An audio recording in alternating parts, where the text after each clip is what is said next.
Okay, so we all know the feeling, right? You wake up, you're busy, but you want to feel like energized, ready to kind of tackle whatever the day throws at you. Absolutely. But time is precious. It is. So that's why I think today's deep dive is going to be super practical for everyone. We're going to be looking at a quick morning routine that you can do to activate your entire body. And we are going to be referencing a transcript from Shi Heng Yi of Shaolin.Online. Have you heard of this guy? Yes, I have. Very popular. Lots of great content. So we've pulled out the essential movements from his morning routine to kind of give you a real shortcut to feeling more awake and just limber, ready to go. Exactly. It's all about efficiency. And this routine really delivers on that. It's been distilled down to the core actions that are needed to stimulate and essentially switch on all your movable joints. I like that, switching on all your movable joints. Yeah. Yeah, you can think of it like, every joint has a purpose, right? And this sequence is about making sure that they're all ready for action. It really speaks to that principle of if you don't use it, you lose it, but in a positive, proactive way. Right, yeah. Instead of like, oh no, I've lost it. Like, let's make sure we don't. Yeah, exactly. So you're saying we're activating all these movable joints. Mm-hmm. So where do we begin? Does it make sense that there's kind of an order to this? Like, where do we start? There is, and this routine really smartly starts with the smallest joints, which are your fingers. Okay. And the first exercise is simply clenching and releasing your fingers, working from your index finger to your pinky. And the suggestion is 2 sets of 8 to 10 repetitions. Okay. Yeah, what's fascinating here is how even these small movements can initiate a cascade of effects. Like, even just by doing that, you're increasing circulation to your hands, which, let's be honest, can often feel stiff and sluggish in the morning. Totally. Especially as we get older. Especially, yeah. Or for working on computers all day. Yeah, for sure. That's a really good point. We do so much with our hands. Yeah. And then we kind of take it for granted until they're like, oh, wow, this is really stiff. Exactly. So we're starting with the fingers. So moving kind of up the arm, we go to the wrists. So what do we do to kind of wake those up? So for wrist, we're looking at a sequence of movements. First, you're going to flex your wrists downwards. So like imagine you're pushing something down. Okay. And then you're going to extend them upwards as if you're pulling something towards you. Got it. And you're going to do that for 1 set of 8 repetitions. Okay.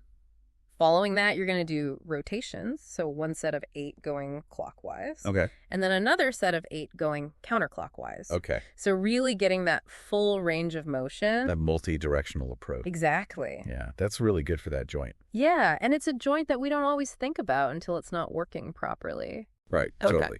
Okay, so we've got flexing, extending, and then the rotations. That's a very mobile joint. Yeah. Let's go to the elbows. Okay. What do we do to get those going in the morning? For elbows, you're going to be bending and straightening your arms fully Okay. for 2 sets of 8 to 10 repetitions. And after that, you're going to do rotations, both inward and outward. Okay. Again, for 2 sets of 8 to 10 reps each. Sure. So really making sure that all those muscles and ligaments around the elbow joint are engaged and mobilized. So we've done fingers, wrists, and elbows. We're making our way up. Shoulders are next. Yeah. And we all know shoulders can hold a lot of tension. Yeah, so much. So much tension, yeah. So what's the best way to kind of release some of that morning stiffness? The focus for the shoulders in this routine is rotations. Okay. So you're going to perform forward rotations for 2 sets of 8 to 10 repetitions. Okay. Followed by backward rotations for the same count, 2 sets of 8 to 10. Got it. And what's interesting about shoulder rotations is they not only improve mobility in the joint itself, but they can also positively impact the muscles of your upper back and your chest. Oh, yeah, for sure. I can almost feel that sense of opening across my chest just thinking about those backward rotations. Yeah, it's amazing. It's a very simple movement, but it can have such a profound effect on your posture. Yeah, absolutely. Yeah. Okay, so now let's go to the neck. All right. Super important for overall comfort and mobility. Absolutely. What are we doing here? So for the neck, we're including a few carefully considered movements. Okay. First, you're going to gently move your head up and down. Okay, like nodding. Like nodding, exactly. For 2 sets of 8 to 10 repetitions. Then you're going to look left and right, turning your head from side to side, also for 2 sets of 8 to 10. Okay. And finally, you're going to tilt your head left and right, bringing your ear towards your shoulder for 2 sets of 7 to 10 repetitions. Okay. So slightly lower rep range on the tilt, probably because it's a movement where overdoing it can be uncomfortable. Yeah. So it encourages a more mindful approach. Makes sense, gentler. Okay, so now we're moving into the spine. So let's start with the upper portion of the spine. What do we do to kind of activate that part of our back? So for the upper spine, the routine utilizes a torso twist. Okay. You're going to shift your weight onto one leg, and here's a key detail. You slightly lift the toe of the opposite leg. Okay. So that helps to stabilize your lower body. Oh, interesting. And it allows for more focused rotation in your upper torso. Oh, got it. As you gently turn from left to right, you're going to repeat that for 2 sets of 8 to 10 repetitions. Lifting that toe is really interesting to like isolate that movement. Yeah, it's a little trick that really helps you target the right area. Okay, so we've done the upper spine. Let's go to the mid-spine. Now, this is where we get into that hands behind the head exercise. That's right. That's right. Yeah. For the mid-spine, you're going to interlock your fingers behind your head. And as you exhale, you're going to gently round your back, feeling that stretch across your upper and mid-back. Okay. Then as you inhale, you're going to open your chest, using the weight of your arms to encourage that opening.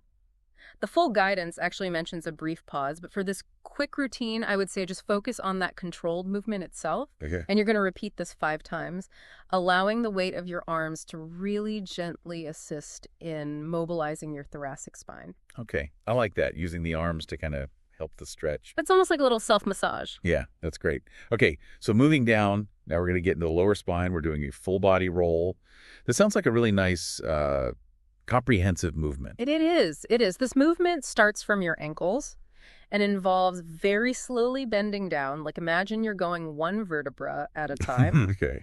And then just as deliberately rolling back up until you're standing tall again. You're going to repeat that 3 times.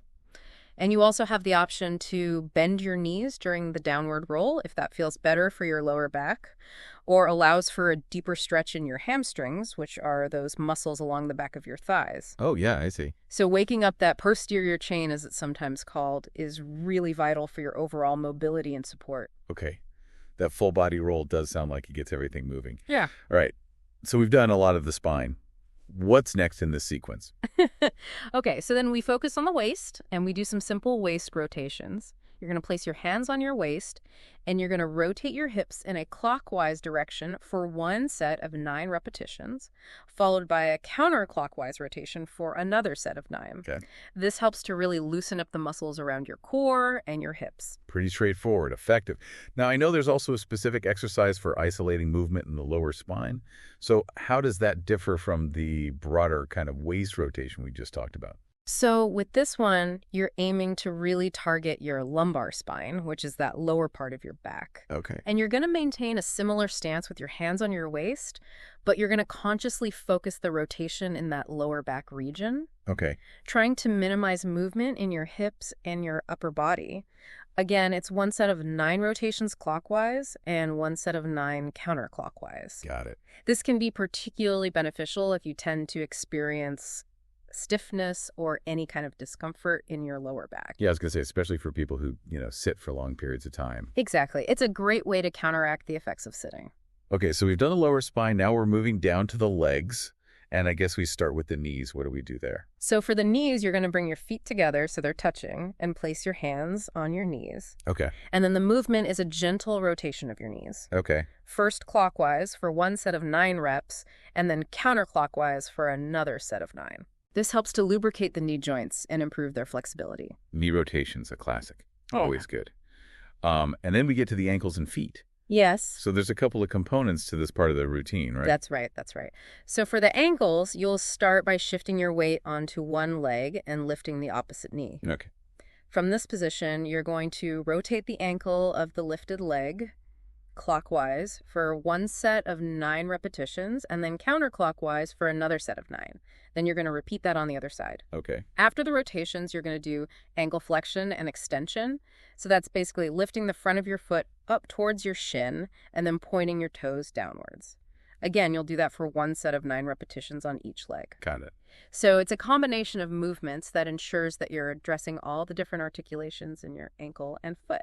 So rotations followed by flexing and pointing. Exactly. Nice little wake up for the ankles and feet. So we've really gone through the whole body. Now, how does this routine end? What are the final kind of steps? So the routine concludes with a focus on your breath. You're going to take 3 deliberate breaths. Okay. The first one is just a normal inhale and a complete exhale.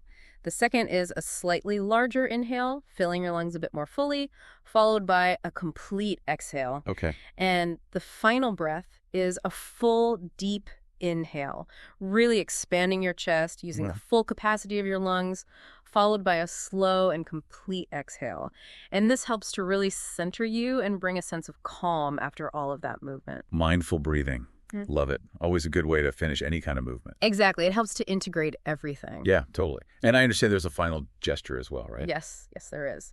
After the 3 breaths, you gently place your hands in front of your lower abdomen, focusing your attention on the navel area for 3 more breaths, just normal inhales and exhales. And then following that, you bring your hands to the center of your chest in front of your heart. Just a really simple but meaningful way to connect with your body and kind of complete the routine. Very grounding. Very nice. Now, I know from the source material that there's a little bit of guidance on the number of reps. So what's the suggestion if, maybe some of these exercises feel a bit easy at 9 or 18 reps? Yeah, so the instructor suggests that if the initial 9 or 18 repetitions for some of the exercises feel too easy, you can increase them to 36 or even 72.